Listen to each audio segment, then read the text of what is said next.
प्रेम से बोला छठी मैया की।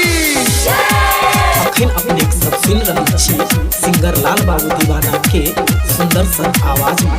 क्या खुशी तो हल्ला भर सजल घाट सबसे सुपर छो उजाला म्यूजिक भक्तिमय प्रस्तुति। देखई में छठी घाट पर सबका से ऊपर छो देखई में छठी घाट पर सबका से ऊपर छो। ये खुशी तो हल्ला भर बनेल घाट सबसे सुपर छो। ये पूजा तो दीवाना सजल घाट सबसे सुपर छो।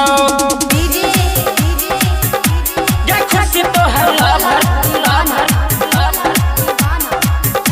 ये खुशी तो हल्ला भर सजल घाट सबसे सुपर छो। हाँ गैया गोबरा से पूरा निपलियो हम तोरा घाट के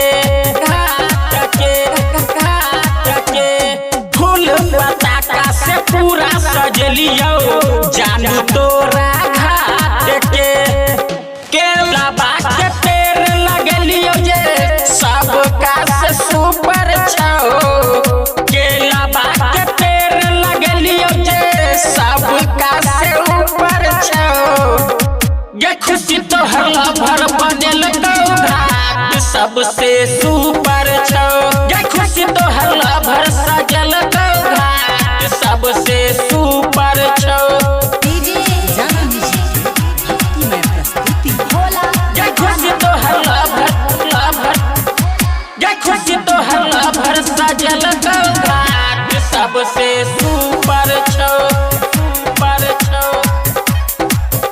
हाँ छठी मैया के तू दर्शन करी है अब के छठी घाट गे। हाँ लालू बाबू से जे प्यार करै छै कही है सबटा बात गे। राइटर राजा बबलू बबाली सब बात बुझै छौ। राइटर राजा बबलू बबाली सब बात बुझै छौ। ये खुशी तो हल्ला भर बनेल घाट सबसे सुपर